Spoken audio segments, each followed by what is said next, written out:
係政府咧喺過往幾年咧一直都推行調解處理呢個爭議㗎，同埋點樣提高公眾對調解爭議解決方法嘅認知啦。但係咧好多時咧都係啲市民去到法庭嗰度，仲要係過晒啲文件全部處理啊，連口供都寫埋啦，跟住咧先至喺庭上面發現原來係要處理調解嘅，跟住咧好似就要退求其次咁嘅選擇咁就去調解，跟住唔成功又繼續去訴訟，咁會唔會咧係政府先去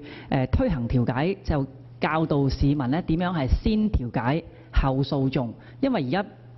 市民好似知道咧，佢得一個辦法就係先訴訟後調解，所以我希望咧政府如果遲啲推行咧，可以係調翻轉，係可唔可以先去調解，唔得啦先至去訴訟？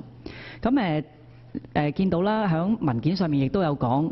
喺西九龍嘅法院鄰近興建一啲調解設施，但係咧究竟喺法院附近興建一啲調解設施係咪真係有效咁樣推廣呢？因為據我所知，喺西九龍附近呢都有好多嘅福利機構啦，包括咗可能係一啲家福會啊，或者係其他婦女團體都有調解服務。其實香港好18區都有好多地方有啲義務或者係平價嘅調解服務。咁政府嘅宣傳點樣可以配合地區呢？同埋過往嘅調解周入邊參與嘅人數多唔多，同埋究竟目標達唔達得到呢？